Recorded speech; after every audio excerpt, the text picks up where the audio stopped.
नमस्कार, मेरा नाम आरती भारद्वाज और आप सीरियस फिक्स देख रहे हैं। तो अभी हम बात करने वाले हैं सीरियल सुहागन के बारे में।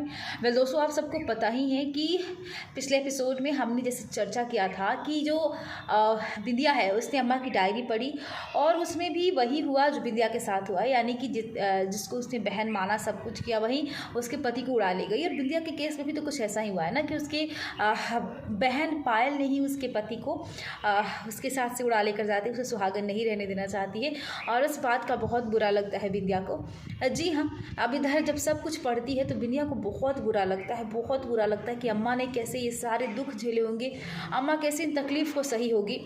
इधर सब पढ़ने के बाद जैसे ही बिंदिया अम्मा के कमरे से बाहर जाती है, पायल इस बात का फ़ायदा उठाती है और आकर अम्मा के साथ लगती है हाथापाई करने। अम्मा को बहुत ज़ोर से झकझोरती है क्योंकि पायल चाहती है कि जो अम्मा है वो इस घर से चली जाए। जी हाँ, उसके बाद क्या होता है कि अम्मा को चोट लग जाता है, अम्मा का सर फुट जाता है। अब बिंदिया आती है, देखती है अम्मा का खून बह रहा है। अब पायल बिंदिया पे गुस्सा हो जाती है कि तुम ऐसे अम्मा का ख्याल रख रही हो, तुम तो ऐसे अम्मा का ख्याल नहीं रखोगी, ये वो, मतलब 10 तरह की बात है। क्योंकि अब बिंदिया क्या करेगी, अम्मा का सर कैसे फुटा, क्या इस बात का पता लगा पाएगी।